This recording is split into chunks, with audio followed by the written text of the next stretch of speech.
In this video, we're going to be looking at the importance of planning for and identifying risks in projects that you're working on. Firstly, when we're thinking about identifying different risks in a project, we need to think about the different things that might crop up.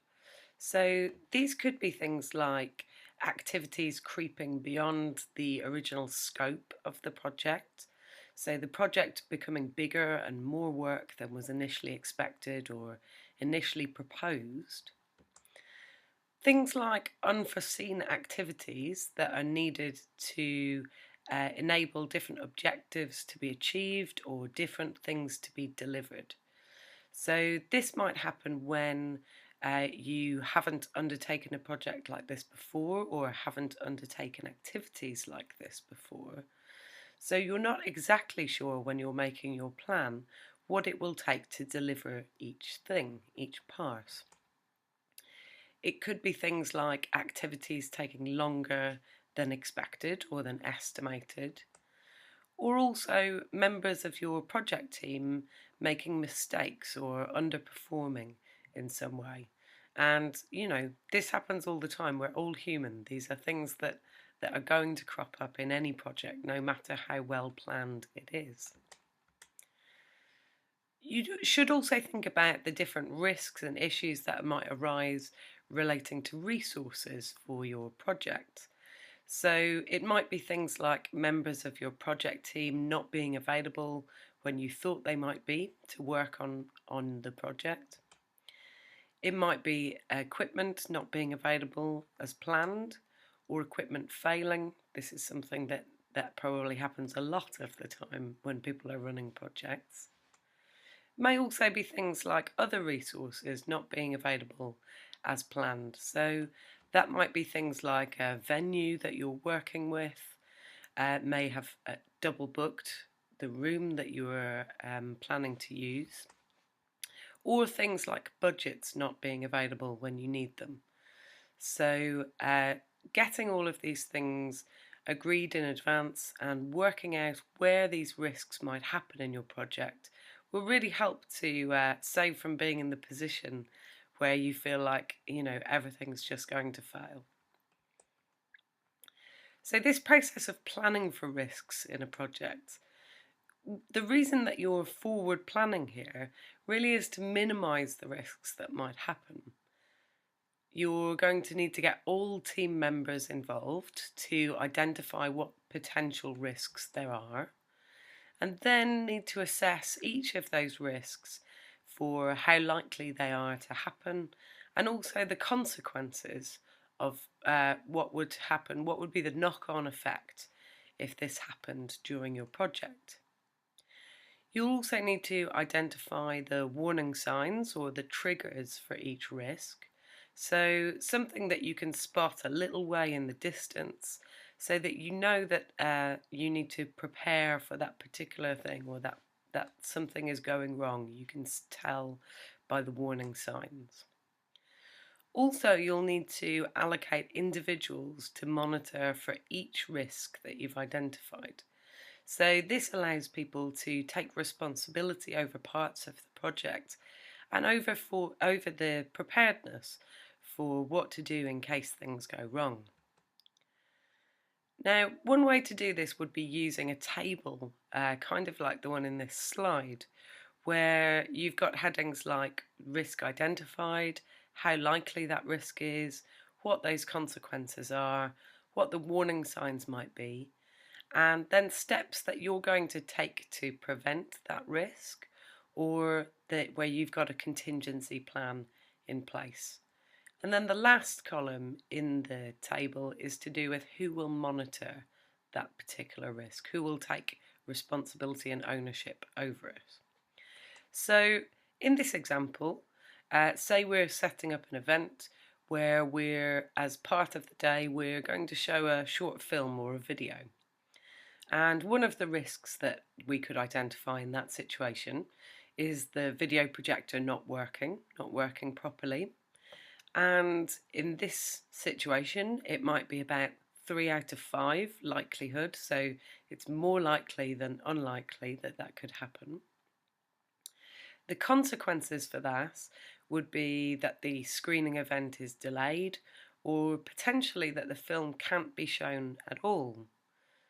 And the warning signs, or that kind of early warning system, would be things like no picture from the projector when it's turned on. That's a way that we would know that the projector isn't working. In that case, there's quite a few steps that we could take to prevent this and prevent this risk having the consequences of the film not being able to be shown at all. So those might be things like testing the equipment before the event, making sure that the user, the person who's using the projector, knows how to operate it.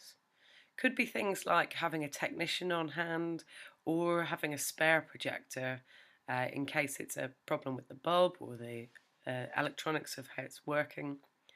And then lastly, you're going to give a name contact person or person who's going to oversee that risk and those contingency plans.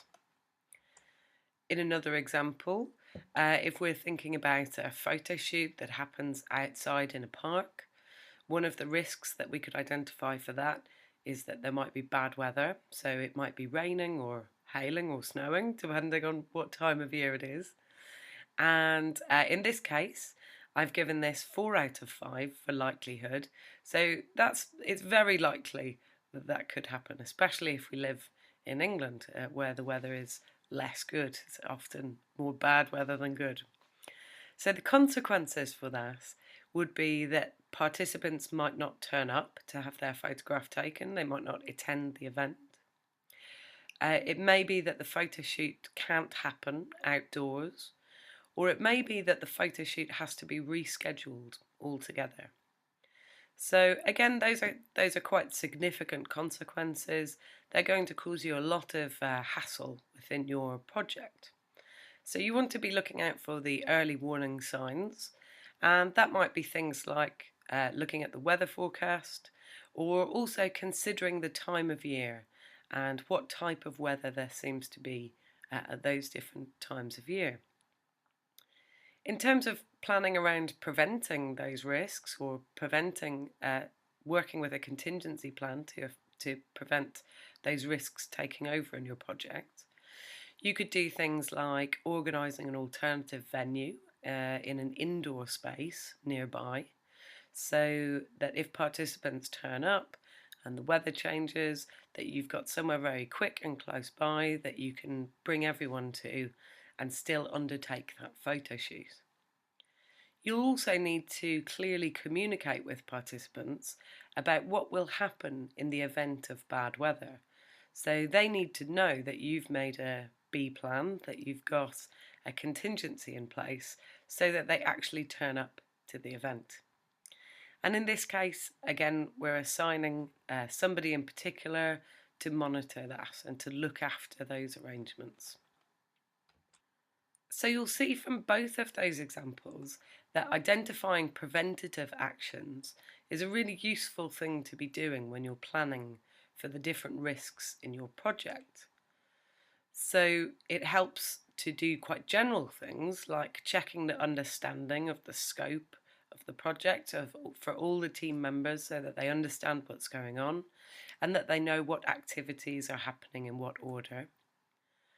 Also, you can be checking the estimates of time that are needed, so giving some extra time for events just in case things go wrong. These are really useful preventative actions. You can double check and confirm the availability of the different resources that you're working with. Those will be things like team members and also your equipment or your budget. You can test your equipment beforehand. That's a really simple one. And you can also plan communications really carefully. So that's planning out how you're speaking with everyone involved to get the job done. Similarly to that, maybe checking the skills of the team members that you're working with. So understanding when you might need to arrange training or arrange different support for team members to help prevent those different risks from happening. Alongside this, you're going to be thinking about different contingency plans for those risks.